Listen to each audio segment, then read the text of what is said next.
Segundo, Enrique, ya. Puedo continuar. Sí, sí, sí. Estas son las cosas del directo, fallos informáticos que, bueno, que pueden ocurrir en cualquier momento, ya nos han ocurrido en muchas otras ocasiones, menos mal que hemos tenido una respuesta muy ágil y rápida para solventarlo. Creo que el último que está hablando eran los criterios de Copenhague, que eran unos requisitos mínimos que se establecen en un Consejo Europeo de Copenhague en 1993, que deben cumplir aquellos estados que pretendan formar parte de este club europeo. Es decir, básicamente se tiene que garantizar que cuentan con unas instituciones estables que garanticen la democracia, el Estado de Derecho, los derechos humanos, etcétera. Y también, bueno, que tengan una economía de mercado en funcionamiento, es decir, que sea solvente y que esté en crecimiento y que sepa capaz de afrontar cualquier desafío económico que pueda tener lugar dentro de la Unión Europea. Asimismo, otro criterio es su capacidad de asumir y cumplir todas las obligaciones y responsabilidades que vengan impuestas por la propia Unión Europea, ¿vale? En base a estos criterios, esta normativa que acabo de decir hace unos instantes, el artículo 2 y el 49 del Tratado de la Unión Europea, hemos de señalar que actualmente, bueno, ha habido varios socios o varios países que pretenden entrar en la Unión Europea. Se pueden diferenciar entre países candidatos y países potenciales, candidatos potenciales. En primer lugar, podemos hacer referencia dentro de los países candidatos a Albania, Bosnia, Herzegovina, República de Macedonia del Norte, Moldavia, Montenegro, Serbia, Turquía y Ucrania desde junio del 2022. Este proceso, la verdad es que con Ucrania se aceleró bastante desde la invasión de Rusia en sus fronteras. Y luego también existen países candidatos potenciales, como son Georgia y Kosovo. Asimismo, bueno, ya centrándonos en lo que sería la posible adhesión de Turquía a la Unión Europea, hemos de señalar que ya desde hace mucho tiempo existió una relación entre Occidente y Oriente, es decir, entre Europa con lo que hoy es Turquía, pero que antes no era Turquía porque las fronteras actuales no estaban definidas en este sentido. Es decir, hubo una gran relación, sobre todo durante siglos, desde el punto de vista bélico y por la lucha por la fe, por la religión en las cruzadas, ¿vale? Por la conquista de las tierras santas. Luego, posteriormente, se iría constituyendo el Imperio Otomano, que siempre ha sido un territorio muy interesante para las potencias europeas desde un punto de vista geoestratégico. Y ya fue en el siglo XX cuando el Imperio Otomano acabaría desapareciendo y se constituiría el Estado independiente de Turquía en 1923, que llevó unas políticas que la verdad es que tratarían de acercarse cada vez más a lo que serían la futura Unión Europea y las potencias europeas. En cuanto a las primeras tomas de contacto entre Turquía y las comunidades europeas, se produjo en 1959 cuando el gobierno turco decidió solicitar, bueno, pues su incorporación a las comunidades europeas, aunque desafortunadamente esta solicitud sería rechazada. No obstante, se llevaría, bueno, a cabo un avance porque en 1963 se firmaría un acuerdo de asociación entre las comunidades europeas y Turquía. Posteriormente, en 1987, Turquía volvió a presentar su candidatura, pero bueno, hubo una serie de problemas en cuanto a estas negociaciones y bueno, la verdad es que Turquía no se había sentido muy bien tratada en términos generales por las comunidades europeas hasta ese momento y luego, tras frutos de muchas negociaciones, de acuerdos, conseguiría en 1999 su estatuto de país candidato a la adhesión.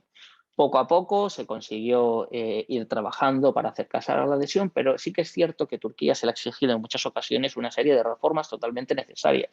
Por ejemplo, desde el punto de vista de las reformas constitucionales para mejorar su poder judicial, para que sea más independiente, para que se garanticen, por supuesto, las libertades fundamentales dentro del país para sus ciudadanos, para que exista una libertad religiosa y se garanticen los derechos culturales y también unas reformas, por supuesto, económicas muy vinculadas a lo que serían los criterios de Copenhague que hemos mencionado anteriormente.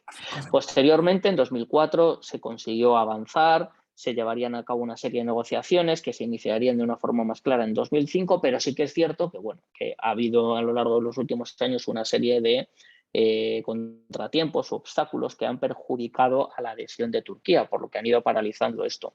No sé si os acordáis que, bueno, a pesar de que en 2016 hubo bueno, pues una ayuda importante de Turquía hacia la Unión Europea a la hora de luchar contra los flujos migratorios irregulares. Bueno, pues sí que es cierto que también en 2016 hubo un problema interno en Turquía porque este golpe de Estado que sufrió este país, bueno, pues la verdad es que tuvo una gran repercusión a nivel internacional y también sí que es cierto que perjudicó o la verdad es que fue un obstáculo para, bueno, sobre todo en el avance de las negociaciones hacia su incorporación a la Unión Europea, por lo que este proceso de adhesión quedaría más o menos paralizado. No obstante, sí que es cierto que se ha ido trabajando en estos últimos años para ir avanzando en diferentes niveles administrativos e institucionales. Por ejemplo, la Unión Europea y Turquía han seguido trabajando de forma conjunta y se han reunido en sesiones del Consejo de Asociación, por ejemplo, en 2019. Se han creado cumbres internacionales de la Unión Europea y Turquía en 2015, 2016 y más años. En el seno del Consejo Europeo también se ha trabajado para seguir acercándonos a Turquía. También ha habido diferentes reuniones de dirigentes de la Unión Europea con representantes del gobierno turco. Es decir, no se quiere desechar la futura vinculación de Turquía a la Unión Europea, por lo tanto se ha seguido trabajando. En cuanto a la situación actual de Turquía y su posible adhesión, sí que es cierto que bueno, tiene que trabajar en una serie de campos o criterios que serán evaluables, ¿vale?, para poder acceder y en los que tiene que seguir trabajando porque se han detectado algunos problemas. Por ejemplo, en el ámbito del funcionamiento de las instituciones democráticas, se ha observado que en algunas ocasiones han sido vulneradas las instituciones democráticas en el sentido de que, bueno, se han podido llegar a reducir de forma notable las funciones legislativas y de supervisión de su Parlamento. También en el ámbito del Estado de Derecho y de la seguridad se han observado deficiencias en el funcionamiento de su Estado de Derecho y, en definitiva, se ha observado también cómo ha habido algunas carencias en cuanto a la independencia judicial de sus jueces y fiscales. También un problema importante puede llegar a ser la corrupción, que está integrada en parte de las instituciones turcas. Incluso también, bueno, se le solicitó que, bueno, que era necesario también para avanzar en el camino hacia la adhesión, intentar cambiar la normativa y la legislación antiterrorista. En cuanto a los derechos fundamentales, tiene que trabajar todavía porque se han detectado vulneraciones. Por ejemplo, en el ámbito de la libertad de expresión se creía que había hasta 160 periodistas encarcelados en centros penitenciarios turcos, bueno, pues por haber emitido informaciones que no fueran las más acordes a los ámbitos institucionales. También puede haber habido, también se han detectado abusos contra los derechos del niño. Se tienen que garantizar más los derechos procesales, como puede ser el derecho a la defensa, la tutela judicial, es decir, hay que trabajar también en el ámbito de las reformas de la administración pública, es decir, mejorar la gobernanza a todos los niveles. En el ámbito de la migración, bueno, pues se ha trabajado, se ha colaborado con la Unión Europea, ha asumido diferentes desafíos y, bueno, en definitiva, de lo que se trata es de ir mejorando en otros aspectos importantes como puede ser el ámbito económico, que también es un lastre que puede suponer un problema, como es que, bueno, su modelo económico pues puede estar sometido a un cierto retroceso. Y luego, bueno, en cuanto a la cooperación regional, relaciones de buena vecindad, es un requisito que las relaciones de de Turquía con Chipre se vayan solucionando y esta enemistad y estos problemas y roces y tensiones que han tenido a lo largo de los últimos años se vayan solucionando. Todo esto acercaría sin duda la incorporación de Turquía a la Unión Europea. En cuanto a problemas que pueda haber vinculados a la posible adhesión de Turquía, bueno, esto es una serie de ideas que han sido planteadas por algunas personas, pero no necesariamente pueden así. Problema, por ejemplo, pues que en cuanto al territorio, el 97% del territorio turco se encuentra en otro continente, en Asia, y esto podría llegar a suponer un debate sobre los límites geográficos de Europa. También en cuanto a la población, sí que es cierto que Turquía puede tener en torno a 83 o algo más de millones de habitantes y esto sin duda, su incorporación a la Unión Europea podría suponer un incremento masivo de ciudadanos y por tanto iba a tener una mayor representación en las instituciones, algo que puede llegar a molestar a algunas potencias europeas. En cuanto a la economía, bueno, pues la incorporación de Turquía podría ser un lastre para la economía de Europa, ya que tiene grandes debilidades su economía interna. En cuanto a las migraciones, también podría llegar a ser un problema, ya que fijaos que posiblemente la libre circulación, que posteriormente también se afectaría a los ciudadanos turcos, se podría mover con total libertad por la Unión Europea y por supuesto también trabajar. En este caso podría suponer un poco pues, alguna serie de reticencias para algunas potencias o miembros de la Unión Europea y sus trabajadores. Y en cuanto a Querido la cuestión, profesor Anguita, voy seguro, finalizando. sí, alguna conclusión interesantísima sobre esta ponencia. Vale, vale. Y en definitiva, bueno, algunas soluciones que se podrían aportar para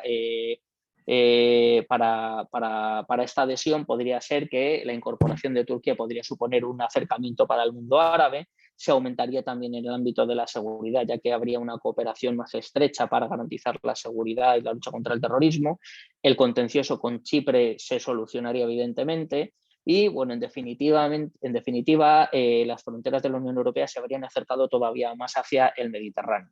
Y, bueno, ya como conclusión podemos decir que, sin duda, el proceso de integración comunitaria supone unos grandes beneficios para todos los participantes, ya sean instituciones europeas, nuevos estados que pretenden formar parte de la Unión Europea, así como los antiguos estados miembros. Es necesario realizarla porque se crea un clima de convivencia internacional, se mantiene un compromiso con el proyecto europeo y, en definitiva, yo creo que las relaciones de Europa con Turquía son necesarias y, además, es complicado que se consigan a corto plazo, pero por supuesto no hay que perder la esperanza de que se puedan cumplir en un periodo no muy largo de tiempo, ¿vale? Así que muchísimas gracias y disculpen las molestias por haberme sobrepasado un poco del tiempo estipulado. En absoluto, profesor Anguita. La verdad que la ponencia es interesante. Yo conozco el paper que da objeto a esta extraordinaria intervención. Difiero en las conclusiones, eso daría probablemente para un intenso y acalorado debate. No soy ningún partidario de la adhesión de Turquía, ni mucho menos. Sí soy partidario de un término que ha utilizado usted en la parte final, ahora en la conclusión, que es la de las relaciones. Sí soy muy partidario de las relaciones Unión Europea con Turquía, sin embargo no soy nada partidario de la adhesión, pero tampoco lo soy, por ejemplo, del proceso de adhesión express que está viendo, que está queriéndose suceder con la cuestión de Ucrania, y ahí sí soy partidario o defensor del cabreo que tiene Turquía respecto del tratamiento muy diferencial que ha habido con unos o con otros, ¿no? Ahí creo que sí que estoy más en su idea, por supuesto totalmente de acuerdo con la mayor parte de los enfoques, la cuestión mediterránea, etcétera. La verdad que es un gusto escucharle, profesor Anguita, aunque no haya podido usted estar aquí acompañándonos físicamente, y le agradezco su intervención. Muchísimas gracias, profesor. Muchísimas gracias a ti, Gabriel, y a toda la organización. Un saludo a todos. Un Hasta abrazo muy ahora. fuerte. Un abrazo. En segundo lugar, tiene palabra, salvo que yo me equivoque, organización. En el listado aparece Dora Renese Alves, Ana Caroline de Melo Tavares, ambas de la Facultad de Derecho de la Universidad Portucalense. A la de una, aquí vamos a dar a la de una, a la de dos y a la de tres. Tatiana Tomio Onuma, de la Universidad Federal de Mato Grosso. Aquí. Sí. A ver. Se nos ha ido un segundo.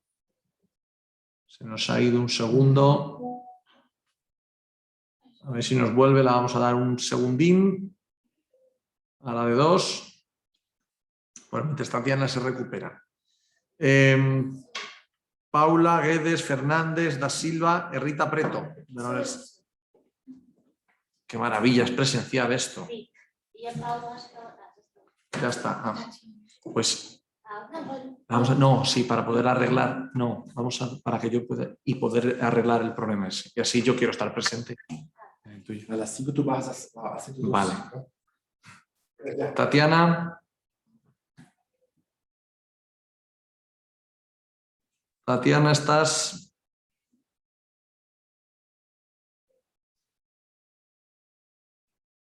Tatiana está, pero no está.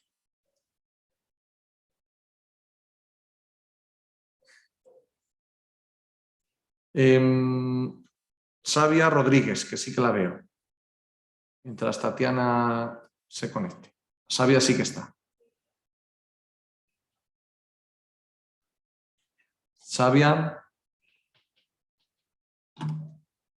Buenos Sí, días. ahora sí. Sabia, el micrófono. Estoy aquí. Estoy aquí. Sí, un poco más fuerte, por favor. ¿Me escuchan?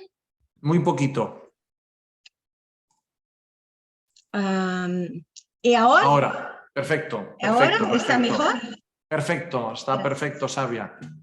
Gracias. ¿Puedo empezar? Sí, Sabia va a realizar la intervención con un título: la integridad administrativa, la atención a las políticas públicas derivadas del Estado, un abordaje sobre la consecución de la justicia. ¿Puedo compartir mi... Sí. un momento, por favor.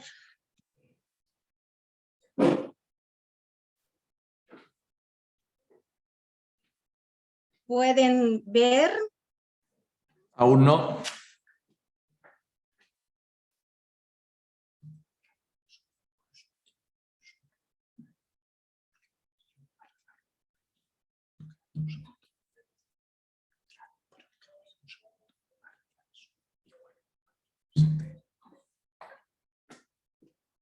¿Pueden ver mi No. pantalla? Sabia. ¿No? ¿No? Abajo hay un botón verde de compartir pantalla. Sí.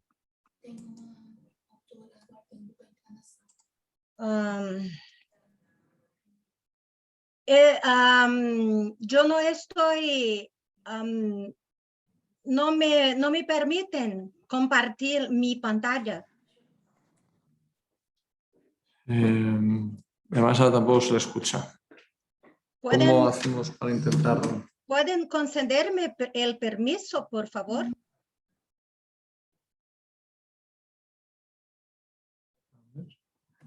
Não tem opção. Pero...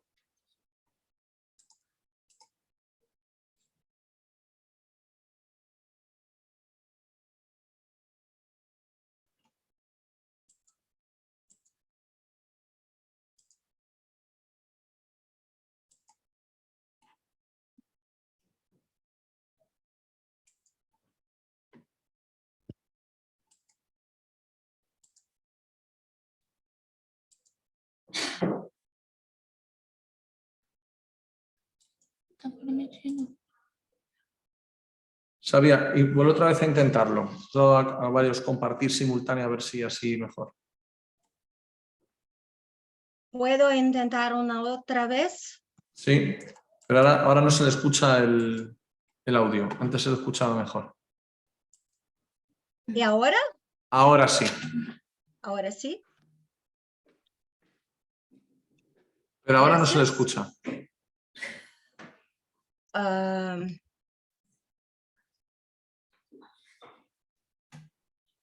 Com licença, eu gostaria de pedir aos colegas, se for possível, atenção às regras do edital quanto ao tempo da apresentação.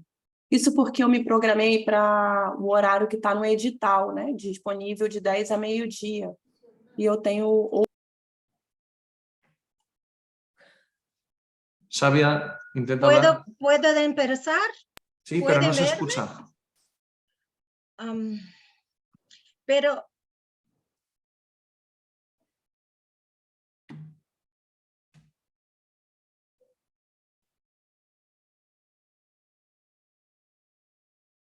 ¿y ahora? Igual. No, ese ya, porque antes se escuchaba muy bien.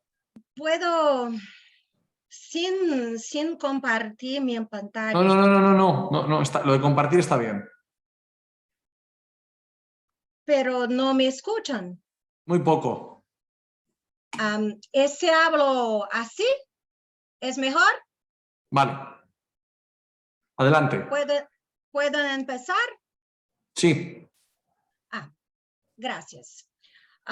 Yo tengo en la pantalla, en la presentación, pero yo soy brasileña y necesito hablar en portugués. Sí, sí, por supuesto. La intervención tiene que ser en portugués, por supuesto. Sim.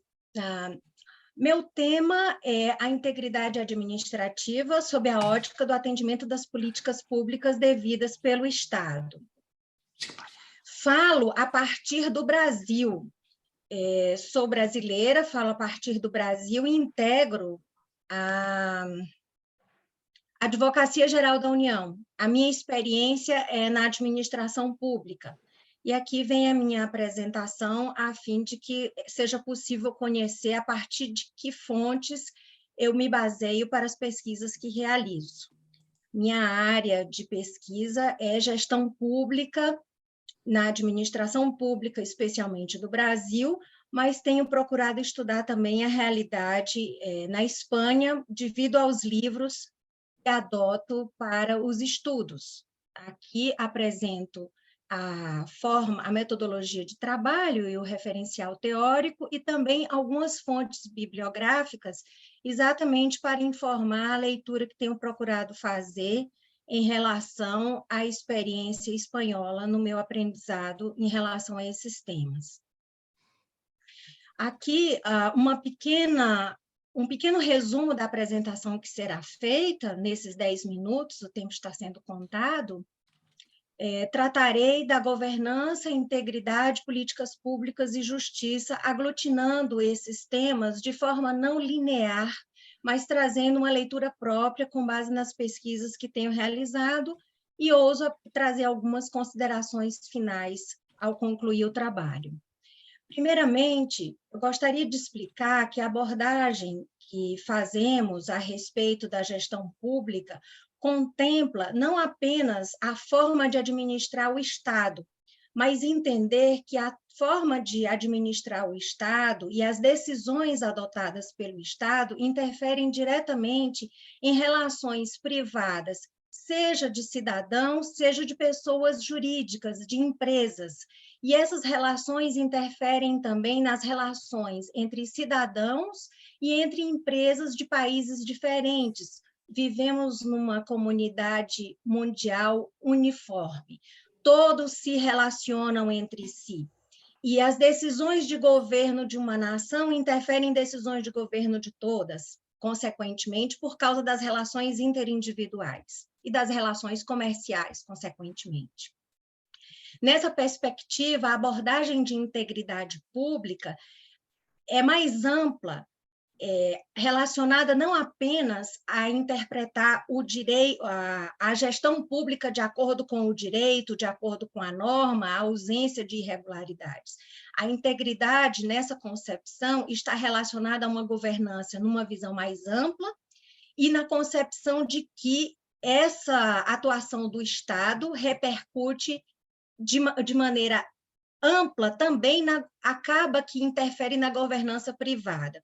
Exemplifico, no Brasil hoje, para contratar com a administração pública, é necessário que empresas privadas, brasileiras ou não, se submetam a um processo de governança privada internamente, a fim de que o Estado possa contratá-las ou manter contratos com elas estabelecidos. Então, o conceito de governança no Estado ultrapassa a administração pública nessa nossa ótica. E governança, então, nessa abordagem, é uma capacidade de organizar e coordenar, não apenas tecnicamente, mas com a concepção de eficiência, efetividade e eficácia, não apenas para o Estado.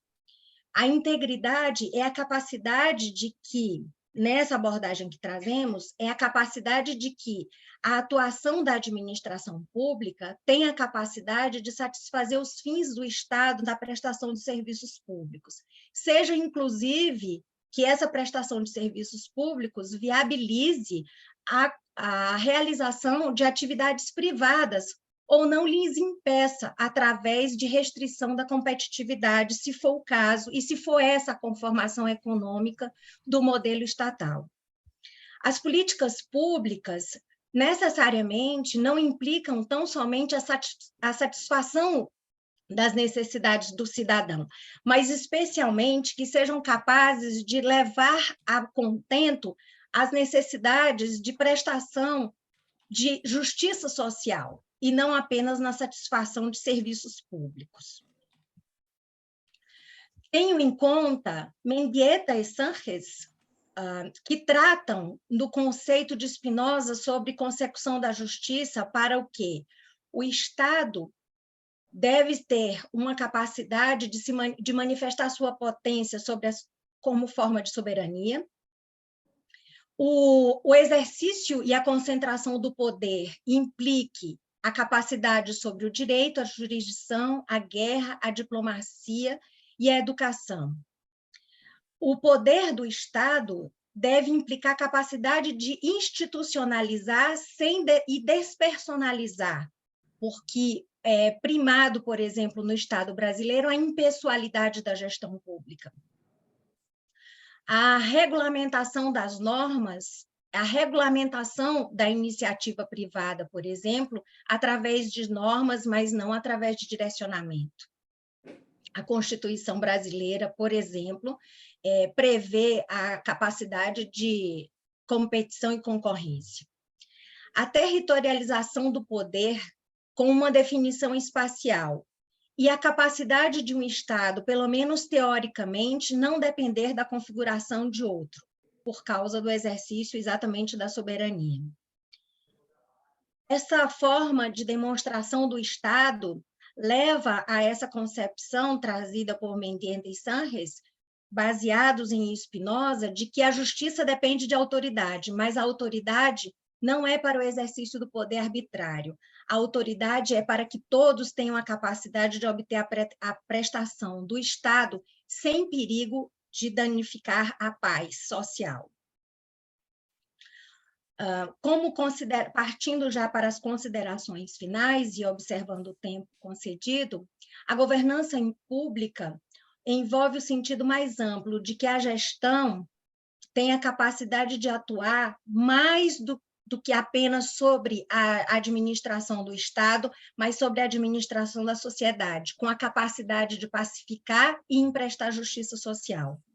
A integridade não é um conceito que afasta o ilícito tão somente, mas a capacidade de agir com moralidade, e a capacidade de agir com moralidade está para além de afastar o ilícito, de prestar políticas públicas com satisfação às necessidades sociais.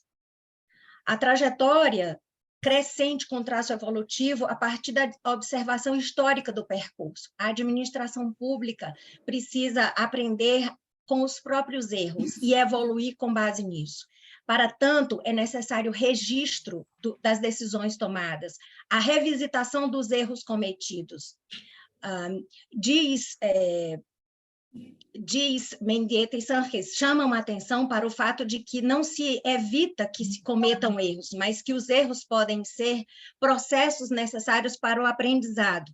Aliás, isso também faz parte de um processo cíclico e ascendente para o crescimento. A oportunidade, então, de rever o experimentado é para dar decisões, para dar condições de que o passado ensine a viabilização de decisões. Os insucessos, ensina Bevir, quando trata de governança, os insucessos na administração pública devem ser o ponto de partida para as novas conquistas e para os novos acertos.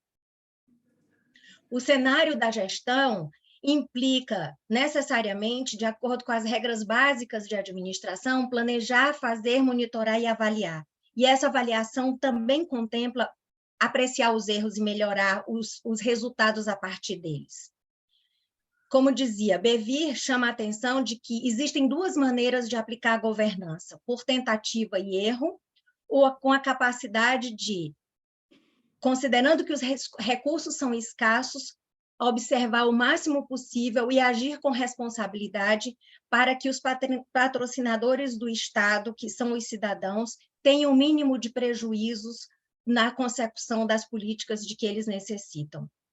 A governança, vista nessa ótica, também é um sinônimo de integridade, porque é o farol que ilumina e orienta para o futuro. A governança, como exemplo trazido desde a Grécia Antiga, exige habilitação. E a habilitação só se faz possível através da capacitação pelo exercício. Com relação à integridade, podemos dizer ainda que é um domínio de processos a serem experimentados e administrados, desde o mais baixo até o mais alto escalão. É uma cultura que precisa ser modificada e evoluída. E o início do estabelecimento de um ciclo virtuoso que contemple valor e justiça social. Finalizando, é importante trazer a expressão de Marco Aurélio, o filósofo estoico e imperador. Lembra como é impróprio estranhar que a figueira produza figos. É impróprio estranhar que o mundo produza coisas das quais é naturalmente produtor. E também, para o médico, é impróprio estranhar que alguém tenha febre, como é para o piloto do navio que o vento sopre sentido contrário.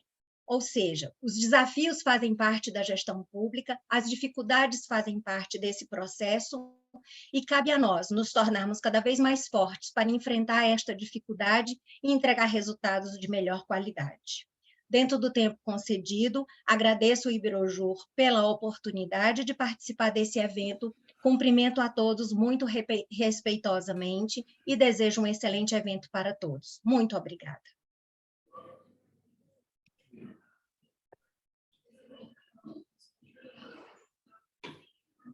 Sim, estamos.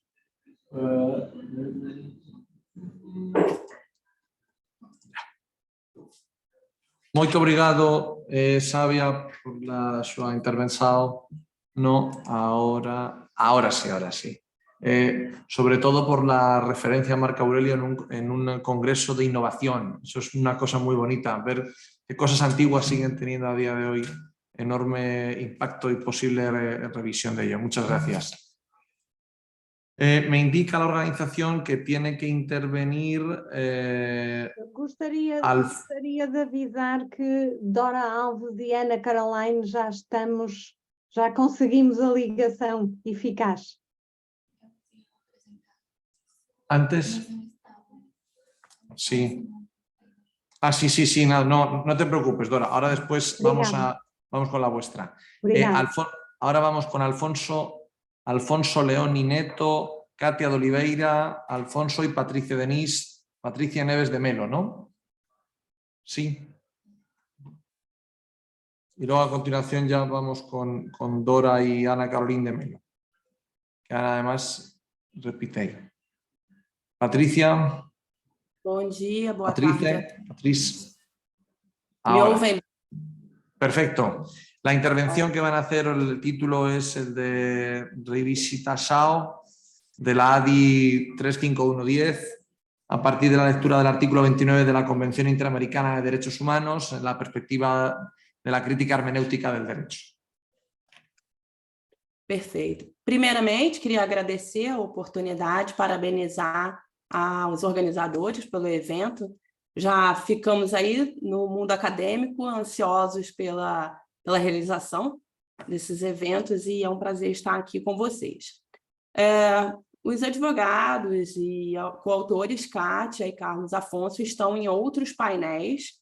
Nós submetemos alguns artigos em conjunto e eles acabaram sendo agendados para o mesmo dia e horário, de forma que eles dois não poderão estar presentes e eu vou fazer a apresentação aqui sozinha. Só um minuto que eu estou pegando aqui o meu roteiro.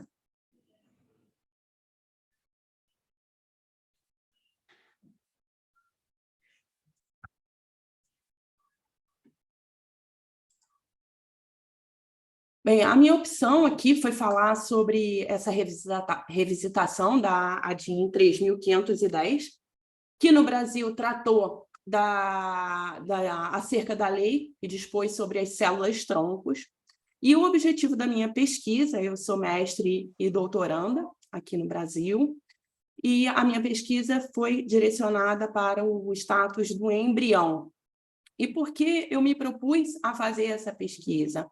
Porque com os avanços tecnológicos das técnicas de reprodução assistida, isso impactou de forma determinante na configuração das famílias, né, possibilitando a casais, né, homoafetivo ou heteroafetivo, ou até mesmo aqueles que desejam procriar, a realização do seu projeto parental. E hoje o Brasil, aqui na América Latina, é o país que tem o maior mercado de reprodução humana assistida, vindo ainda agora com um novo investimento de empresas estrangeiras, de forma que isso causa um grande impacto no mercado nacional.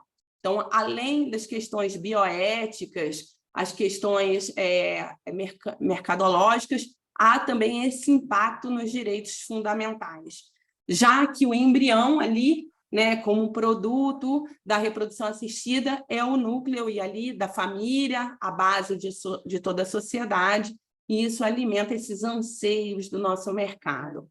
Qual é a demanda que a gente tem aqui no Brasil com relação a isso? O nosso sistema, ele não tem normas suficientes para regulamentar isso.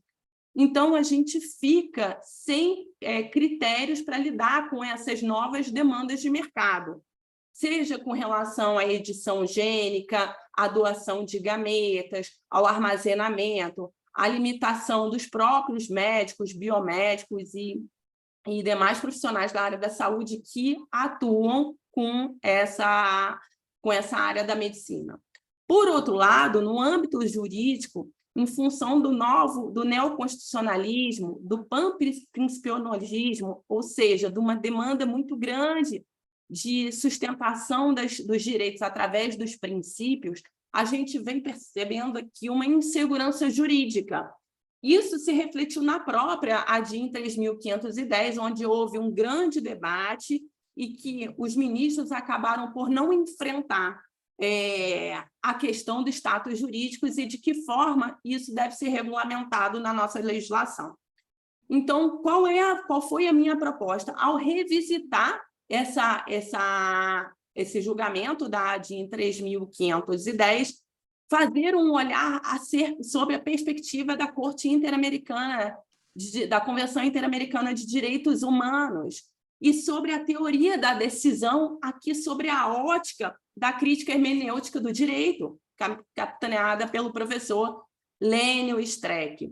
Então, aqui, nesse curto espaço de tempo, que são esses 10 minutos, o que eu quero destacar é justamente a importância da gente trazer um olhar objetivo, criterioso, uma vez que a reprodução humana e o embrião acabam, por muitas vezes, trazendo um debate de cunho moral para o direito. Então, a gente acaba deslocando o debate, saindo do direito e indo muito para a moral, convicções religiosas. Isso se refletiu nos debates trazidos ali à ação direta de inconstitucionalidade e que acabou por optar não decidir sobre isso. Ou seja, continuamos com além de ter um vácuo normativo, a gente também tem esse problema de ordem acerca das decisões dos tribunais a respeito disso. E por que eu escolhi a crítica hermenêutica do direito? E essa é uma teoria que aqueles que não conhecem o professor Lênio Streck e a sua teoria, ele traz justamente uma diretriz para que a gente possa aplicar ao direito de forma mais objetiva. E como ele faz isso? Ele criou critérios para isso, né? Então, ele, através da razão, né, a racionalidade adequada para a decisão, ele estabelece alguns critérios que eu vou selecionar aqui, citar objetivamente. Ele fala que a gente tem que entender qual é a natureza do direito tratado, e aí tudo isso são chaves que a gente vai virando e a partir da leitura dos princípios, tá? Então, se a natureza do direito tratado, a possibilidade de replicação dessa decisão para todos que postulam o mesmo direito, evitando com isso a instabilidade das relações jurídicas, Ele também propõe a análise do custo para o postulante, de forma que não possa um jurisdicionado ser beneficiado em detrimento dos demais, a fim de que possa haver uma justiça equitativa. A questão da fundamentação como um direito fundamental do jurisdicionado. Então, a reprodução assistida, ela é um direito fundamental do jurisdicionado. Quais são os critérios que devem ser trazidos para invocar esse direito, e também qual o direito fundamental do decisor. Então, ele também tem que motivar a sua decisão, não só a partir da norma local, mas também sendo o Brasil signatário da Convenção Americana de Direitos Humanos, ele também tem a obrigação de, em representando o Estado, cumprir as normas. E aí, por isso que eu trago a provocação de novo, ali da releitura do artigo 29 da Convenção, que é justamente o artigo que traz as normas sobre interpretação. Então, há que se fazer um controle hermenêutico do direito para fins de que o julgador não retrate ali a sua perspectiva pessoal, a sua ideologia, a sua postura filosófica, mas sim que faça a leitura a partir do direito.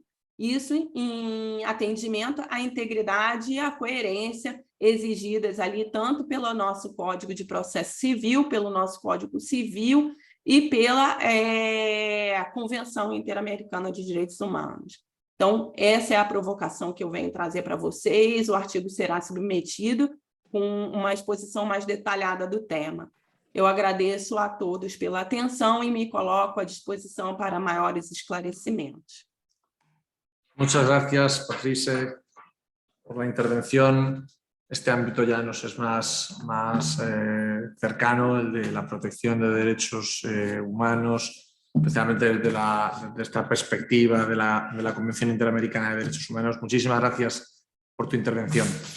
Vamos a continuación, retrocedemos en el programa. Ya estaba Dora Alves y Caroline de Melo preparadas. Sim. Adelante, quando queráis, Dora. Muchísimas gracias, muito obrigado. Podemos avançar nós? Ora bem, muito boa tarde então. Muito obrigada pela organização, por todo este evento, sempre com a grande liderança do nosso professor Fábio, fundamental nestas lides jurídicas. Fábio é internacional, absolutamente. Fábio, isso mesmo, peço que transmita os nossos cumprimentos, sempre importante nestas lides. Agradecemos então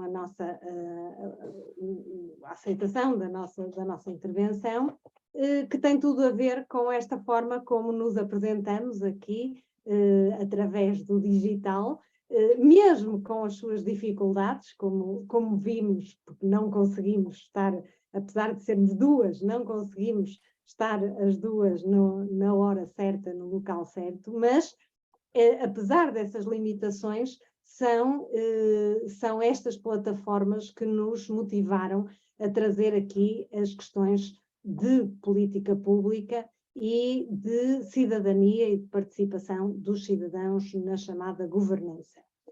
Vou passar à minha colega, a quem agradeço também toda esta parceria, a doutora Ana Caroline Tavares, que vai então tomar a palavra. Muito obrigada, Sr. Moderador. Faz favor. Ana? Bom dia a todos. Eu estou honrada de estar aqui nesse congresso, apresentando o nosso artigo, ainda mais com a minha professora, que também é minha orientadora do mestrado, a doutora Dora Alves. E eu agradeço, né, a oportunidade e espero que essa discussão seja enriquecedora para todos nós. Como a professora disse, a doutora disse, vivemos em uma era de constantes mudanças tecnológicas que impactam de maneira direta a forma como as pessoas interagem entre si e com as instituições públicas. As plataformas digitais, elas têm se mostrado como uma ferramenta eficiente para promover a transparência, a colaboração e a participação da sociedade na gestão pública. Assim, apresentamos a proposta de uma plataforma digital de incentivo para a participação cidadã na construção e implementação de políticas públicas. Para melhor entender a proposta da plataforma, é importante discutirmos alguns conceitos fundamentais, como políticas públicas, governança digital, participação cidadã. Além de destacar a importância do enfoque jurídico na análise desses temas. As políticas públicas, como sabemos, elas demandam, como sabemos, são ações e medidas implementadas pelo Estado para solucionar problemas coletivos e entender a demanda da sociedade. E a governança digital, ela é um conceito que envolve o uso da tecnologia para melhorar essa prestação de serviço do governo e aumentar a transparência e proporcionar um ambiente em que os cidadãos possam participar mais ativamente.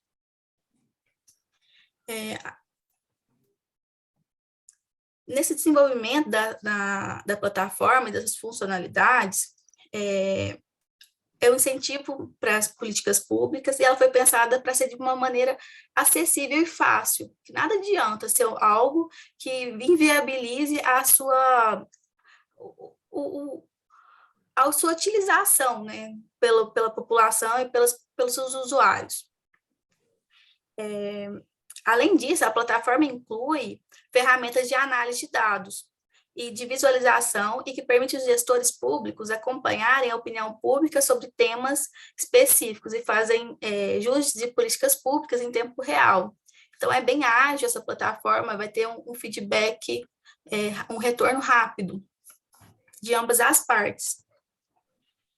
Um desafio que encontramos é a inclusão digital, a proteção de dados, o engajamento com o cidadão, e a transparência, a responsabilidade, a integração com outros canais de participação. Cada um desses desafios apresenta suas próprias complexidades e exige abordagem específica para serem superados. No entanto, acreditamos que eles são superáveis e que a implementação bem-sucedida da plataforma pode trazer benefícios significativos à democracia e à governança em nossa sociedade. O benefício da plataforma, acreditamos que a plataforma proposta possa contribuir para uma maior participação cidadã na construção e implementação de políticas públicas, promovendo a gestão pública mais democrática, transparente e eficiente. Isso se refere em benefício com a maior legitimidade das políticas públicas e possibilidade de melhorar a adequação dessas necessidades dos cidadãos e em uma melhoria na relação entre cidadão e governo. Isso teria, né, um aumento com essa plataforma. O que a gente espera, né? Um aumento da participação cidadã, uma transparência, uma governança democrática, políticas públicas de alta qualidade, confiança e legitimidade, melhora na prestação de serviços, e que são fundamentais para construir uma sociedade mais democrática e participativa, na qual os cidadãos desempenham um papel ativo na formulação e implementação dessas políticas públicas. Concluímos, no final do nosso estudo, que a inovação em políticas públicas e a governança são elementos fundamentais para o alcance dos objetivos sociais e para o desenvolvimento sustentável. Acreditamos que a participação e a colaboração entre os autores envolvidos nas políticas públicas são essenciais para garantir a legalidade, a legitimidade e a eficiência das políticas públicas, em consonância aos princípios democráticos e constitucionais. Claro, na pesquisa que será publicada, no artigo, ele está melhor detalhado e mais aprofundado, mas basicamente o nosso estudo foi baseado nessas ponderações que eu fiz agora. Eu espero que eu agradeço a atenção de todos e estou à disposição. Aproveito só também para concluir agradecendo que, como foi referido pela minha colega, que a publicação imediata dos trabalhos destas conferências é de grande valia para todos nós, para continuarmos os nossos estudos e para podermos revisitar estas comunicações e estas contribuições. Muito obrigada a todos. Muito obrigado por la intervención que se ha realizado sobre el análisis de políticas públicas, en fin, la relevancia que tienen las políticas públicas además en todos nuestros países, ¿no? El impacto que están teniendo, a efectos en Brasil, en Portugal, en España, en el conjunto de la Unión Europea, y que es un tema de rabiosísima, de enorme actualidad. Muy obrigado por vuestra intervención, de verdad. A continuación van a intervenir Paula Fernández da Silva y Rita Preto, de la Universidad Católica Portuguesa, con el título, con la intervención de Guerra Digital, sistemas de armas letales autónomas y su falta de regulación tanto a nivel europeo como a nivel internacional. Rita está aquí y Paula está a través de la red. ¿Quién empieza de las dos? ¿Ella? Sí. Va a empezar Rita. Y se ocupa aquí la mesa.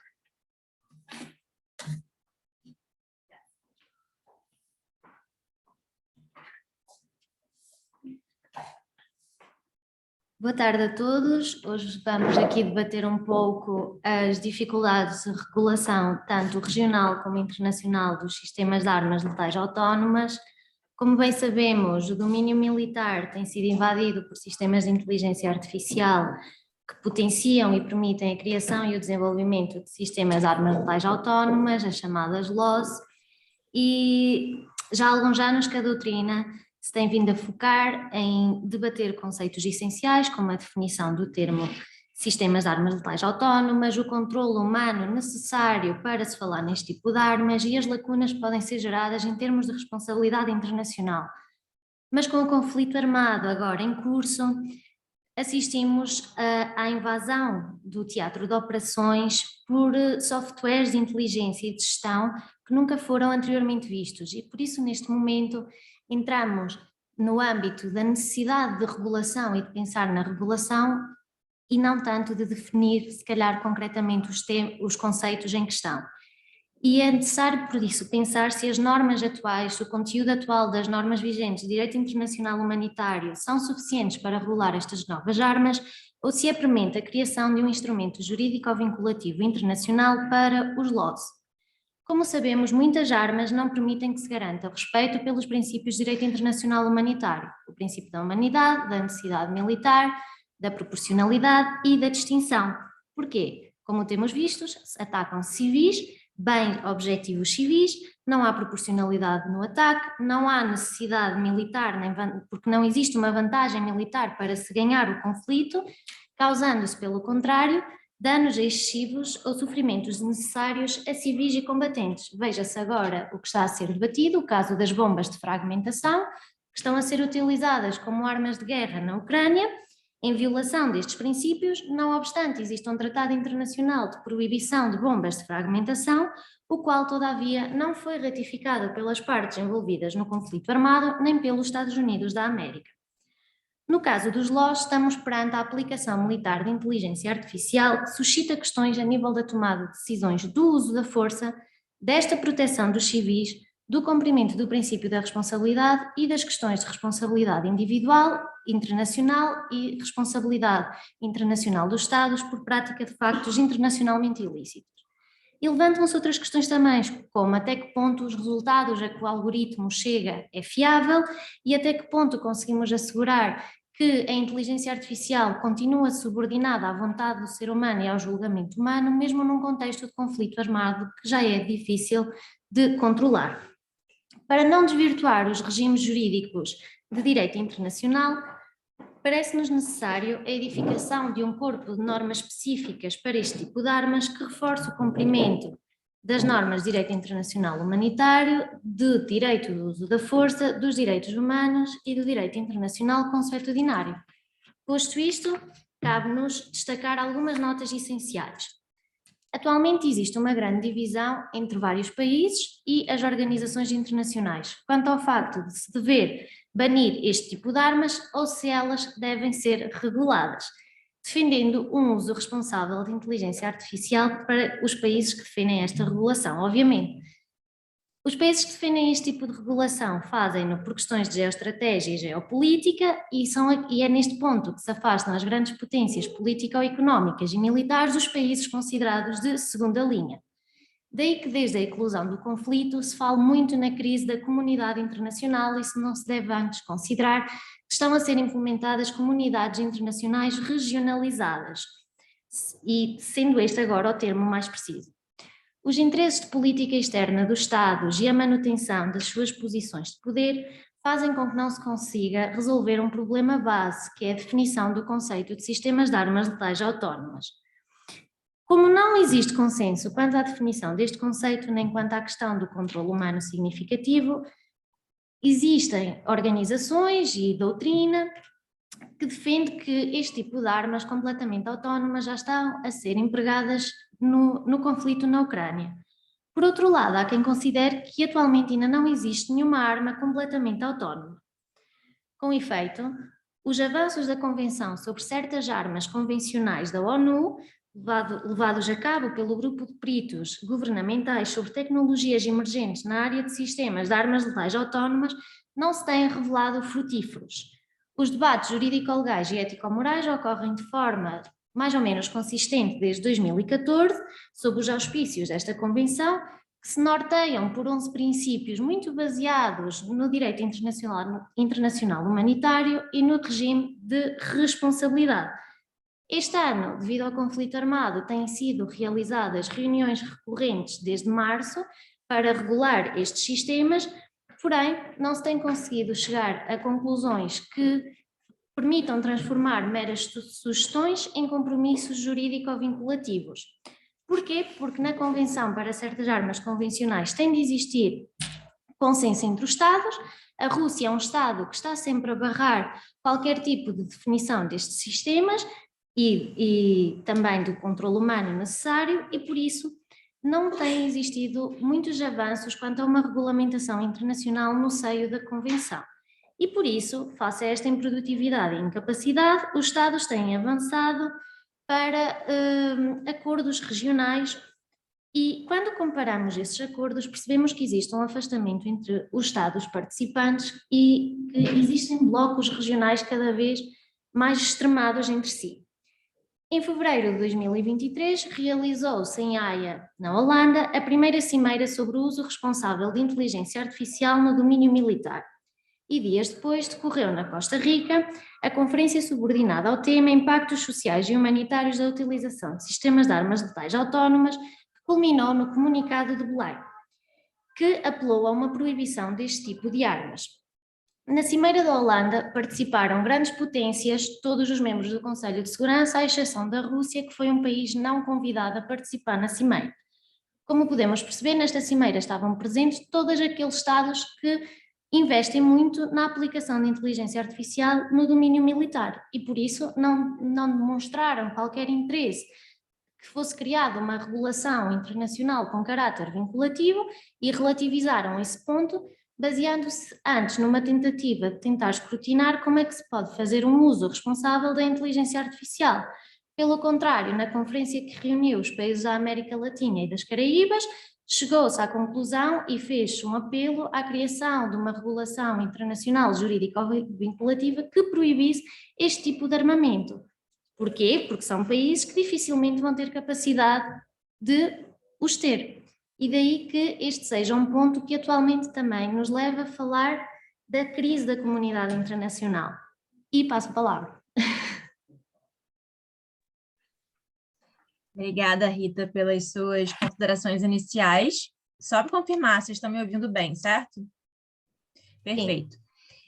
Eu queria falar um pouquinho sobre, então, as possibilidades de regulação da inteligência artificial e aí das laws, especificamente a nível regional. E hoje já temos algumas propostas diferentes, em localidades diferentes também, que tentam regular a inteligência artificial através de instrumentos jurídicos vinculantes ou vinculativos. E aí eu cito aqui a proposta de regulamento da União Europeia, o AI Act, o projeto de lei 2338 do Brasil, que foi recém-protocolado no Congresso Nacional, e a proposta de lei americana chamada de Algorithmic Accountability Act, que também está em processo de discussão no Congresso norte-americano. O problema disso tudo é que nenhuma dessas iniciativas se debruçou sobre a utilização da tecnologia de armas letais autônomas, e a maioria delas exclui do seu âmbito de aplicação o uso de inteligência artificial para fins militares. Então, nesses contextos, continuaríamos, né, desprotegidos também pelo nível regional, já que essas legislações normalmente levam essa questão das armas letais autônomas para regulação internacional. No caso específico da proposta de regulamento europeu, tem um artigo e um considerando que faz a exclusão da aplicação da legislação futura para o uso de inteligência artificial em atividades militares, defesa ou de segurança nacional, independentemente do tipo de entidade que está fazendo esse uso. Então, se seria entidade pública ou privada. Então, o futuro regulamento europeu, da forma como ele está hoje, mesmo com as emendas vindas do Parlamento Europeu agora no final de maio, exclui da atividade, do escopo da regulação, o uso de IA para fins militares, então, como no caso das LOS. Então, eles justificam essa exclusão porque entendem que essa questão seria melhor regulada pelo direito internacional, mas temos todas essas questões que a Rita já mencionou, de que talvez o direito internacional tenha um gap para regular essa tecnologia hoje em dia. Então, parece que a elaboração de uma convenção internacional que faça a proibição das LOS hoje é uma utopia, já que as maiores potências que estão lidando no cenário internacional não têm nenhuma intenção de apoiar essa proibição, e, da mesma forma, a possibilidade de uma convenção internacional que regule especificamente as LOS, nesse momento, também não fazem muito sentido, já que a própria Rússia foi excluída, né, das negociações na Holanda, e a posição de um país acaba que influencia do outro, então, provavelmente, se a Rússia não assina, os Estados Unidos também não iriam fazer esse processo. Então, talvez seja o momento de pensarmos em outras ferramentas internacionais para garantir o cumprimento do direito internacional, para que ele não fique esvaziado de conteúdo, né? Então, talvez seria o momento de olharmos para as convenções de Genebra, para o regime de responsabilidade internacional, para que essas duas questões deixem de ser consideradas soft law, então atualmente não com aplicação vinculante, mas que elas sejam, então, vinculativas também, pensando especificamente na questão das armas letais autônomas. Mas, infelizmente, no momento, a ideia de uma solução internacional parece inviável, e na conferência de Haia ficou claro que esses grandes atores estaduais, eles estão aceitando o desenvolvimento de LOS e eles querem continuar a apostar nesse uso tecnológico, e eles apelam, então, que esse desenvolvimento seja feito de acordo com as normas vigentes, de forma responsável, mas isso se afasta até as campanhas internacionais que a gente vê atualmente, da Human Rights Watch, especificamente a campanha do Stop Killer Robots, que eu recomendo, inclusive, que vocês vejam o site, que eles pedem, né, o banimento dessa tecnologia, mas, no momento, os estados eles não estão alinhados com esse posicionamento. Então, parece, em conclusão, né, parece que hoje a criação de um quadro jurídico internacional sobre as armas letais autônomas não seria alcançado no momento. Então, apesar de existir regulamentações de IA regionais, né, elas não seriam aplicadas no caso de armas letais autônomas, porque essas regulações ou não tratam especificamente dessa questão ou ativamente excluem as armas letais autônomas do âmbito de incidência. Então, talvez regular regionalmente não seja o ideal, até porque essas regulações regionais, elas não abrangeriam os grandes players, né, que no caso, os Estados Unidos e Rússia. E eu queria só fazer um OBS antes de finalizar, que a gente, por conta de restrição de tempo, né, limitada de 10 minutos e de espaço no artigo, a gente não vai entrar profundamente nas questões regulatórias sobre responsabilidade internacional, por exemplo. Algumas questões vão ser passadas en passant, assim, bem rapidamente, mas o foco é realmente pensar nessa lacuna, talvez, de regulamentação sobre as LOIs hoje em dia. Eu agradeço a participação de vocês e também o espaço aqui. Obrigada, e obrigada especificamente a Rita. Aquí sí que voy a preguntar. Todos los internacionalistas, este es un tema que hablamos habitualmente. Não sei se conseguem ouvir isso.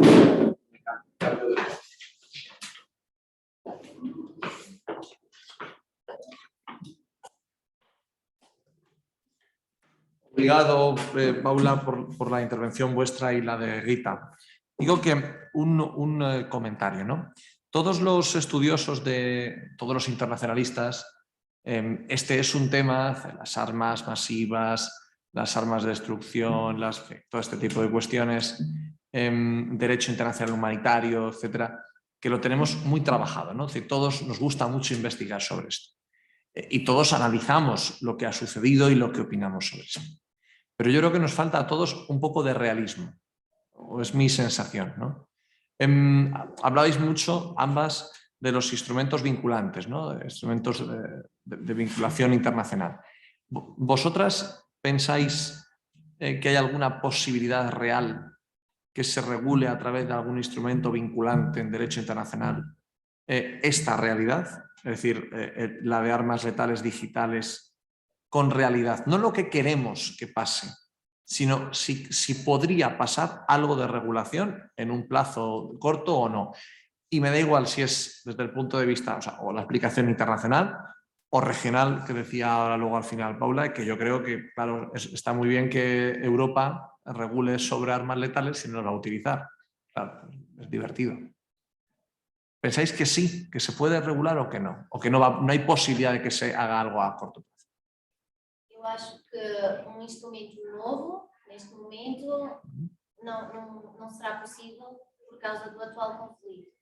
E uma reflexão que nós fizemos foi que talvez se deveria investir mais no projeto de artigos da Comissão de Direito Internacional sobre responsabilidade internacional, que é soft law, mas se passasse a ser uma convenção internacional ratificada e começasse a ser vista como hard law, e os Estados realmente sentissem que quando violassem as suas obrigações internacionais, as consequências jurídicas dessas violações, da violação dessas obrigações internacionais, fossem claramente imputadas, talvez... Pero con instrumentos coercitivos vinculantes. Que ese para mí es el gran problema de todo esto, ¿no? Es decir, la inexistencia absoluta de cualquier instrumento coercitivo que pueda hacer que tenga consecuencias.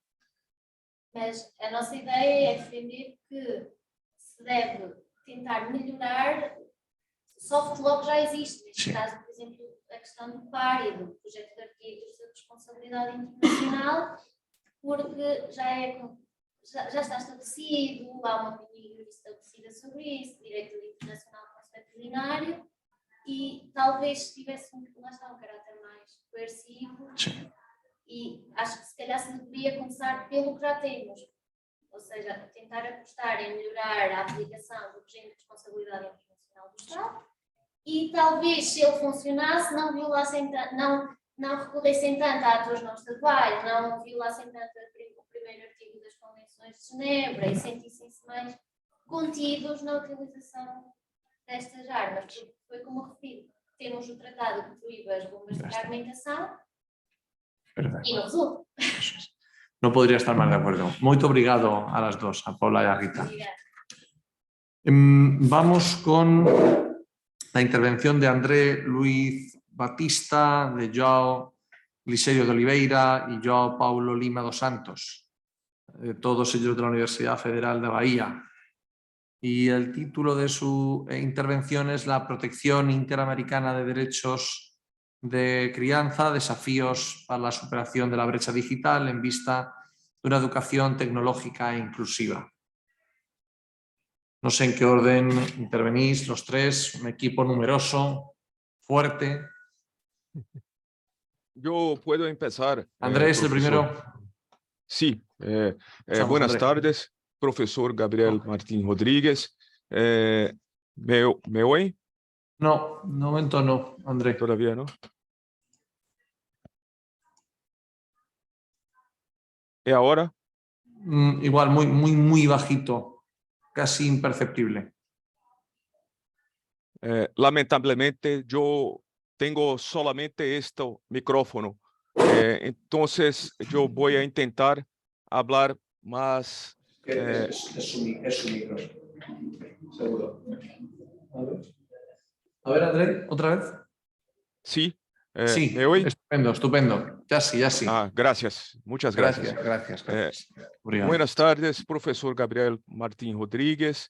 Un saludo desde Brasil, desde Bahia. Eu sou André Luiz Batista Neves, eu sou professor de Direito Constitucional na Universidade Federal de Bahia. O professor João Glicério de Oliveira, desafortunadamente, tem classes agora e não pudo ingressar, pero a comunicação será apresentada por João Paulo Lima dos Santos, integrante do Núcleo de Competições Internacionais da Universidade Federal de Bahia, subnúcleo de Direitos Humanos. João Paulo ha integrado na condição de investigador equipes do núcleo na Nelson Mandela Moot Court Competition, no concurso colombiano de Direitos Humanos. Neste ano ha sido campeão melhor orador de las víctimas no Pré-Moot de Direitos Humanos de Brasil. Então, não há melhor pessoa para apresentar o tema que João Paulo, e passo a palavra a ele para a apresentação. Muchas gracias. Muy importante esos Premut y Mut. Son unas competiciones extraordinarias, profesor André. Luis, me gusta mucho escucharlo. Muchas gracias. El núcleo de competiciones internacionales de la Universidad Federal de Bahía es el ganador del IBA ECC Moot Court de este año, el primer equipo latinoamericano que ha ganado. Pero enhorabuena. La palabra, enhorabuena. Muchas gracias. La palabra com João Paulo. Bom dia, boa tarde a todos. Obrigado ao professor Gabriel pela apresentação, pelas palavras em relação às competições internacionais, que valorizamos muito aqui. Agradeço também ao professor André pela apresentação, ao professor João Glicério, que não pôde estar presente também, que ajudou na elaboração do artigo. Vou começar a apresentação expondo a tela. Consegue enxergar? Sim. Ok. Escolhemos como tema para o artigo o seguinte: Proteção Interamericana dos Direitos da Criança. Desafios para a superação da brecha digital em vista de uma educação tecnológica e inclusiva. Bom, esse é um tema que foi escolhido, né, a partir de uma inquietação, de uma curiosidade sobre o nível de preocupação e os posicionamentos dos órgãos do Sistema Interamericano de Direitos Humanos, da Corte Interamericana e da Comissão Interamericana, em relação à educação das crianças nesse contexto de desenvolvimento tecnológico, de surgimento de novas tecnologias, sendo que tudo foi muito amplificado após a pandemia do Covid-19. Então, sabemos que outros sistemas regionais e o sistema onusiano, o sistema global de proteção dos direitos humanos, possuem um tratamento bem aprofundado, né, desse tema, e especialmente ali a ONU, por meio da Unicef e outros órgãos também. Então, a nossa curiosidade se voltou mais, durante a pesquisa, para os posicionamentos do sistema regional, local, da realidade interamericana, o Sistema Interamericano de Direitos Humanos, por meio da Corte e da Comissão. E, bom, o artigo tem como objetivo analisar os estándares de proteção do CID, ao Sistema Interamericano de Direitos Humanos, ao direito das crianças à educação, no contexto do acelerado desenvolvimento tecnológico, paralelo à desigualdade de acesso às ferramentas digitais.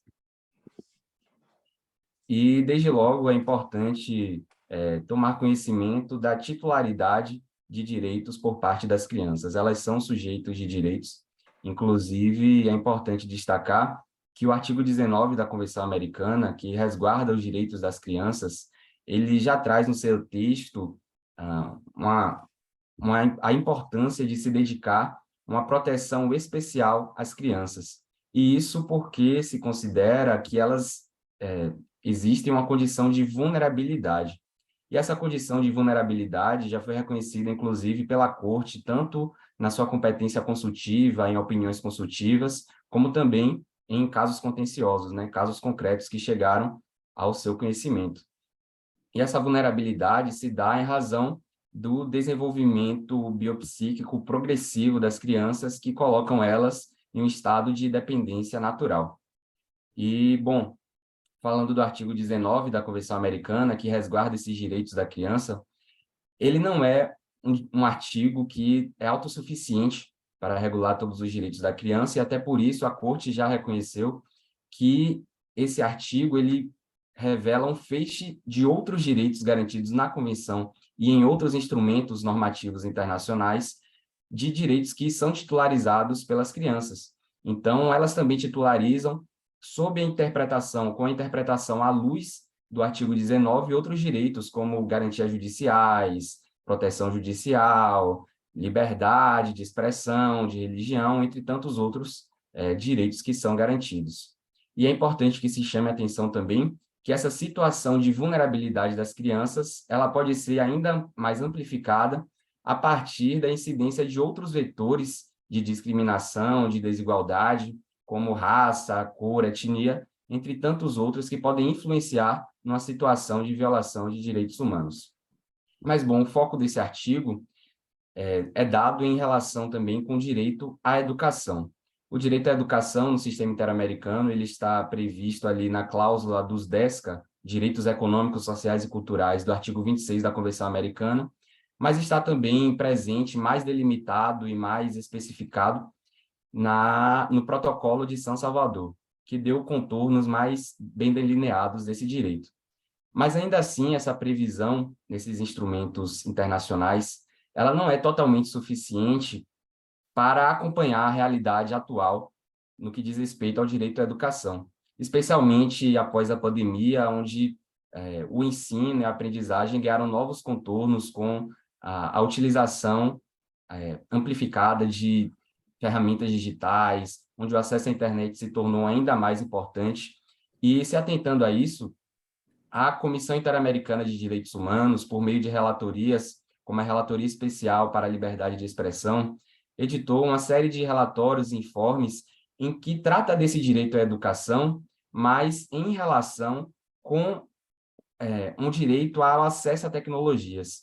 Então, o direito à educação, para ele ser plenamente satisfeito nos dias de hoje, ele precisa ser acompanhado do oferecimento de acesso à internet, de acesso a ferramentas digitais, da existência de um ambiente digital adequado, de que seja proporcionado uma alfabetização digital, e tudo isso está sendo tratado, né, nesses relatórios da Comissão Interamericana, que está atenta a isso. Em relação à Corte Interamericana, há um desenvolvimento ainda tímido, porque na sua atuação contenciosa ela depende da chegada de demandas, e ainda não houve uma demanda perante a Corte com a substância tão clara em relação a um direito à educação tecnológica, apesar de que já em alguns casos ela se manifestou em relação a esse direito à educação como sendo um direito que deve ser garantido universalmente e garantido-se a acessibilidade, tanto em termos de infraestrutura, quanto também de tecnologia. E, bom, nesse contexto que estamos tratando o direito à educação, né, de desenvolvimento tecnológico, de uso de novas tecnologias, inteligência artificial, é cada vez mais aprofundada e perceptível uma brecha digital. A brecha digital é um conceito que foi primeiramente utilizado no Sistema Global de Proteção dos Direitos Humanos, mas a Comissão Interamericana passou a adotar e utiliza bastante também esse conceito, que é justamente o gap, o espaço de desigualdade existente entre as pessoas que têm acesso a meios tecnológicos adequados, acesso à internet, acesso a smartphones, tablets, computadores e afins, e a desigualdade destes para com as pessoas que não têm o acesso adequado a todos esses meios. E isso, em relação à educação, ao processo educacional, à formação intelectual das crianças, acaba ocasionando uma situação de desamparo ainda mais gravosa, porque coloca as crianças que não têm acesso a essas ferramentas em uma posição de desprivilégio e de desigualdade de oportunidades com outras crianças, jovens e adolescentes que terão e têm o acesso a essas oportunidades.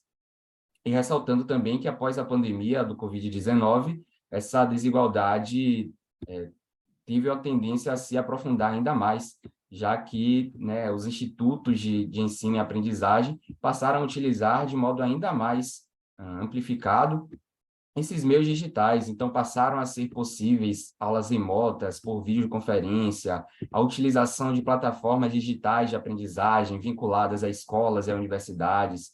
Então, tudo isso acaba aprofundando a desigualdade entre quem tem acesso, que geralmente são pessoas também que são mais privilegiadas economicamente, e aqueles que não têm esses direitos, o acesso a essas oportunidades. E, por fim, esses relatórios da Comissão Interamericana, eles são muito importantes também, porque eles não apenas mapeiam esses problemas em diferentes países do sistema interamericano, como também propõem soluções aos estados dentro da sua obrigação internacional de efetivar direitos humanos, valendo a recordação de que os estados são os atores principais no fornecimento de um ambiente adequado para o exercício de direitos humanos, até em razão do princípio da subsidiariedade. Então, se percebe que os estados eles são os primeiros a resguardar esses direitos e, por isso, a sua obrigação é muito acentuada no sentido de realizar políticas públicas que privilegiem o acesso de todos em condições de igualdade, e especialmente as crianças que estão em processo de amadurecimento e de desenvolvimento intelectual, às novas tecnologias, às ferramentas, ao acesso à internet e todo esse arcabouço digital que veio a ser desenvolvido nos últimos anos. Então, essa foi uma apresentação bem sumária do nosso trabalho, certo? Até por causa do tempo e também por causa da limitação de páginas do artigo, né? E ainda mais, essa apresentação aqui, a gente teve o objetivo de passar um panorama geral do artigo, né? Quem quiser se aprofundar terá a oportunidade de ler após a publicação. Optei também por não me aprofundar muito nos casos contenciosos da corte que foram utilizados e também não aprofundar muito nos relatórios especificamente da Comissão Interamericana, também por questão de tempo, mas, de qualquer forma, agradeço bastante a atenção de todos, agradeço ao professor Gabriel e a toda a organização do Iberojur pela oportunidade de estar aqui. Muito obrigado, João Paulo. También muito obrigado, André, por la suma de todo ese extraordinario equipo, ya no solo por los MUT, sino sobre todo por este trabajo científico, serio, riguroso, importante. Así que enhorabuena de verdad a los tres del equipo. Muchísimas gracias. Muito obrigado. Vamos con, a ver si ahora no tiene problemas de conexión. Yo creo que no vuelve a estar. Tatiana, ¿está Tatiana? Sí, buenos días. Tatiana. ¿Me escuchan? Perfecto, todo tuyo. Muchas gracias. Voy a empezar compartiendo la pantalla. Sí. Solo un momento. Perfecto, ya está. No. No. Ok. Entonces, me llamo Tatiana, soy maestra en Derechos Humanos por la Universidad Federal de Mato Grosso, en Brasil. Voy a intentar hacer mi presentación en español, así que si tenéis alguna duda o si tengo una palabra dicha errada, pueden contestarme. Muy obrigado, Tatiana. Tengo una pesquisa dedicada a la cuestión de los derechos humanos de las personas mayores y también una pesquisa dedicada a las tecnologías y sus implicaciones jurídico-sociales, especialmente insertadas en el contexto de democracias contemporáneas. Esta pesquisa en especial se intitula Inteligencia Artificial y Tecnologías de Información, logros y errores para una gobernanza global de los derechos humanos. Y esta pesquisa se refiere sobre dos componentes de las tecnologías contemporáneas, siendo la inteligencia artificial y las tecnologías de comunicación e información, con la posibilidad de una intersección entre las dos. Y la elección por esas tecnologías será por la relevancia que ellas tienen en el contexto actual, y por la influencia y por el potencial de presencia para el desarrollo de las actividades del día a día, como las compras, comunicación, locomoción, acceso a las noticias, y también funciones más complejas como la participación política, la garantía de autonomía, de la libertad, de la privacidad. Por eso, el problema de mi pesquisa gira en torno de perceber que las tecnologías tienen al mismo tiempo riesgos relacionados a su monopolio en detrimento de la democratización del acceso, bien como peligros relacionados a la seguridad, la privacidad y capacidad de adaptación a diferentes realidades sociales en las cuales se insertan. Entonces, se trabaja con una problemática sociopolítica de democratización del uso y de las posibilidades de participación activa por intermedio de las tecnologías, y también una problemática sociojurídica relativa a la garantía de los derechos por intermedio de las herramientas y recursos tecnológicos. Con eso se pretende evaluar cómo ampliar los efectos positivos de las tecnologías al mismo tiempo en que se mitiguen los riesgos de las injerencias de esos recursos, sobre todo en lo que se refiere al imperialismo o colonialismo digital y la exclusión o el silenciamiento informacional por las tecnologías de información y comunicación, siendo esta la cuestión sociopolítica, y también la ocurrencia de violaciones y inobservancias de derechos humanos, siendo esta la cuestión sociojurídica. Entonces, pretendo hablar sobre la necesidad de reciprocidad entre el design y la implementación de tecnologías de derechos humanos, y porque entiendo que se debe pensar en un equilibrio ideal entre tecnologías diseñadas a partir de un enfoque de derechos humanos, al mismo tiempo que los derechos humanos también deben ser pensados como algo a ser efectivados y aplicados por intermedio de los recursos tecnológicos que actúen como facilitadores y no como obstáculos a su realización. Y eso porque se entiende que una ruptura entre la reciprocidad entre tecnologías y los derechos humanos pueden ocasionar problemas como la digital divide, la brecha digital, la desigualdad digital, la desigualdad en competencias digitales, soportes y recursos financieros que sean distribuidos de forma desigual, y también una dificultad de adaptación para vulnerabilidades y diferencias cognitivas.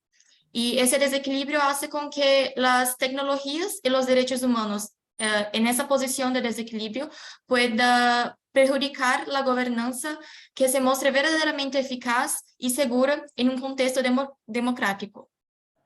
Para esas discusiones de las tecnologías, democracia y sociedad, la metodología utilizada fue la pesquisa cualitativa, abordando aspectos sociopolíticos y jurídicos en la búsqueda por parámetros de aplicación de teorías de una gobernanza digital a diferentes realidades socioculturales.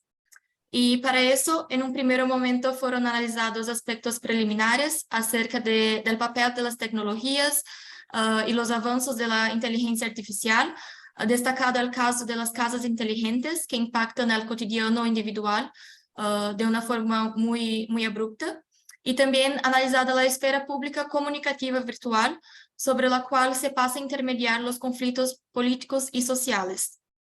A seguir, fueron abordadas cuestiones relacionadas a la ciberciudadanía, la soberanía y nacionalismo digital, los impactos de la inteligencia artificial en la garantía de los derechos, y como posibles herramientas facilitadoras o como creadoras de condicionantes para la realización de esos derechos, destacando los problemas de desigualdad digital, la falta de democratización del acceso y habilidades digitales. Al final, se pretende demostrar a partir de las previas discusiones los criterios y parámetros mínimos considerados actualmente como necesarios y válidos para una agenda política y jurídica que sea, acima de todo, voltada a la protección de los derechos humanos por intermedio de las tecnologías desarrolladas. Y a partir de una construcción de una agenda global que proporcione los parámetros básicos de ética y de seguridad a ser adoptados y adaptados para diferentes realidades sociales, sabiendo que serán encontradas experiencias sociales y digitales diversificadas entre diversos países, es que será posible reformular los dictámenes de una gobernanza global que privilegie y mantenga los derechos humanos como un objetivo primordial del desarrollo tecnológico y de los avances mediáticos en el cotidiano social. Entonces, es esencial que se tenga un enfoque en los derechos humanos para que las tecnologías que se intitulan como inteligentes garanticen una gobernanza que impacte positivamente la realidad sociopolítica en que se insere. Así que el locus de inserción de las tecnologías debe ser un ambiente, un espacio de realización de derechos humanos. Y el enfoque de los derechos humanos permite que haya el desarrollo tecnológico de una forma que sea más sostenible a largo plazo, pues no tendrá violaciones de derechos en su histórico de aplicación. Los derechos humanos no deben servir como frenos, pero como principio orientador para la elaboración, la creación, el design y la implementación de tecnologías verdaderamente aplicables, útiles y benéficas a la democracia y la sociedad civil, oportunizando medios para una gestión del poder estatal que sea más eficiente, más democrática y que escuche las demandas sociales. Esa es mi pesquisa. Estoy abierta para preguntas, para más dudas y agradezco por el tiempo y la atención. Enhorabuena, Tatiana, y muchísimas gracias. Muy obrigado porque tu intervención también sea en español. Es algo muy bonito de Iberoyur y que espero que se siga haciendo. Enorme importancia de la protección de los derechos fundamentales en el ámbito. Muchísimas gracias por tu intervención. Y vamos con la última de las intervenciones de la mesa que tenemos, súper ajustados de tiempo. Vamos con la intervención de Milena Petronilos-Chivao, de la Universidad Portucalense, que tiene como título el combate del tráfico internacional de mujeres para los fines de explotación sexual, tanto en Brasil como en Portugal. Muchas gracias, Milena.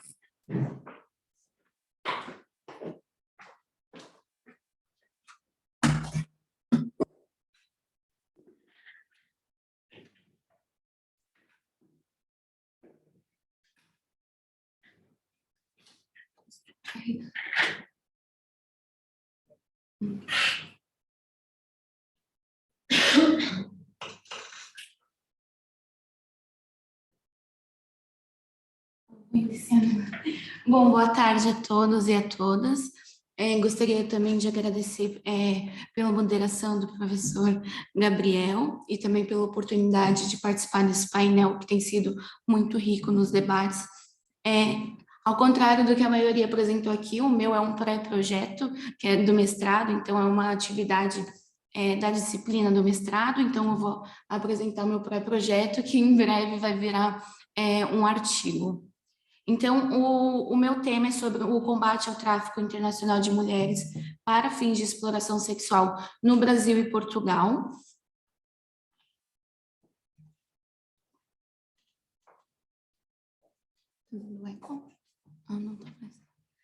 Como pergunta de investigação, ficou justamente quais os resultados das políticas, inclusive das de institucionalização, adotadas pelo Brasil e Portugal para combater o tráfico internacional de mulheres para fins de exploração sexual. Então, aqui, a ideia é justamente evidenciar as políticas, não só as que nós temos como de institucionalização, para que nós não pudéssemos barrar a pesquisa apenas nas políticas que foram de fato institucionalizadas, mas sim analisar todas as políticas que têm sido adotadas por esses estados a fim de combater exploração sexual de mulheres e o tráfico. Então, aqui nós temos a justificação e também a temática, trata justamente sobre o tráfico, né, como uma forma de violação dos direitos humanos, e aqui, muitas das vezes, a gente acaba não tendo esses casos na mídia, a gente não vê muita coisa sobre isso, sobre o tráfico de mulheres, mas é algo muito recorrente, principalmente o tráfico de mulheres e crianças, não que não aconteça com homens, mas é mais recorrente justamente por estarem em alguma posição de vulnerabilidade. Então, aqui eu trago duas principais convenções que serão estudadas durante o artigo, que é a Convenção de Palermo, que é justamente para o combate ao crime organizado internacional, e aí sendo o tráfico um dos grandes temas e de gravidade, tem-se a extensão da Convenção de Palermo, o protocolo relativo à prevenção, repreensão e punição do tráfico de pessoas, em especial mulheres e crianças, como eu disse, que são os casos mais recorrentes. Nesse caso, né, o protocolo ele foi aprovado pela resolução da Assembleia Geral, e ele é o primeiro instrumento global juridicamente vinculado que tem uma definição consensual sobre o tráfico de pessoas. A busca no consenso por esses termos justamente representa a busca dos estados ali em cooperar e também combater o problema que é global, né? O tráfico internacional, ele acaba por ser um problema caracterizado como transnacional, né? Então ele atravessa fronteiras, apesar de também existir domesticamente.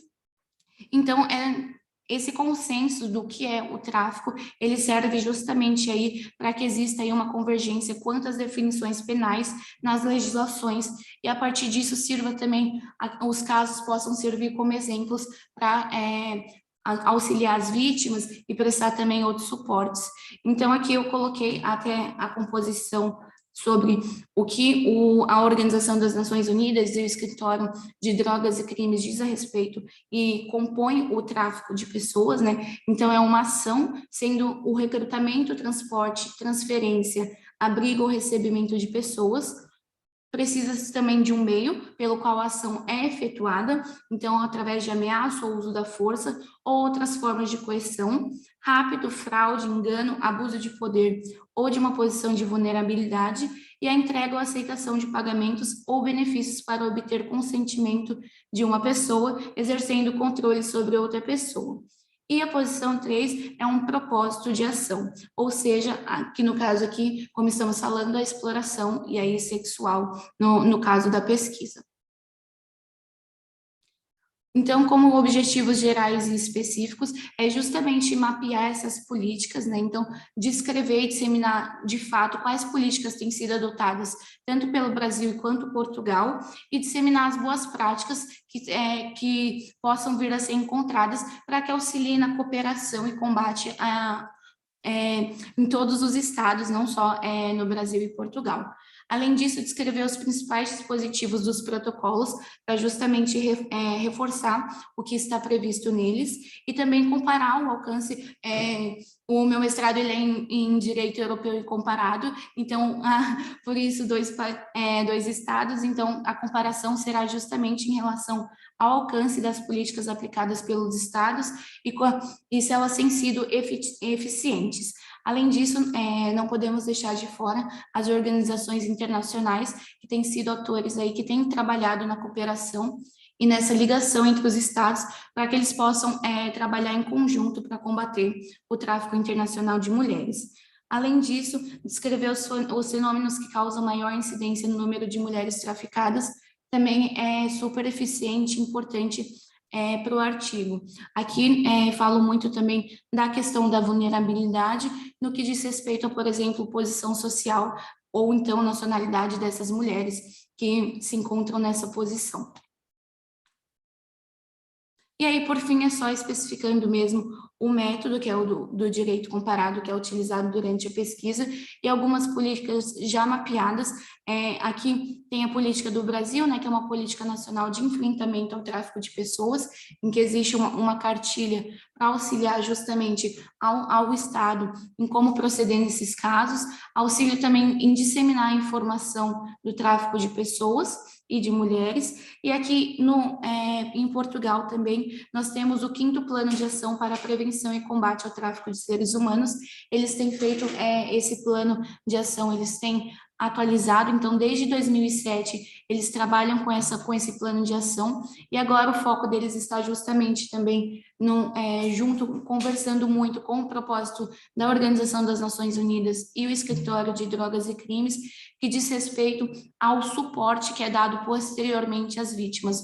A gente também, além do combate, né, então para além de combater aquele crime, dar também o suporte às pessoas que acabam sofrendo por esse tráfico e essa ação. E aí eu não vou me estender mais, já que estamos passando o tempo, mas gostaria de agradecer, então eu vou deixar meu e-mail aqui no chat, aceito sugestões e algumas dicas também que possam contribuir com a pesquisa.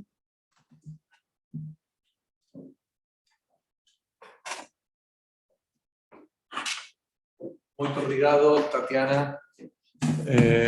Milena. No, é uma questão, um tema muy interesante sobre la protección, el trata, seres, etc. Es un tema para mí mucho más complicado, muy relacionado en el ámbito penal o penal internacional, ahí soy más externo a ello, ¿no? Pensamos que todos sabemos de todo, pero no, hay algunos temas que no podemos saber. Creo que hemos terminado con todas las intervenciones. Muchísimas gracias, muy obrigado a todos por esta intervención y prometo, ya se lo dije al maestro Fabio Veiga, que desde el área de internacional de Iberojur vamos a intentar hacer poco a poco algún tipo de seminario o tratamiento de todos los investigadores, profesores que estamos dentro, para hacer alguna actividad entre congreso y congreso y que estemos cada vez un poco más relacionados todo el área de internacional de Iberojur. Muchísimas gracias a todos.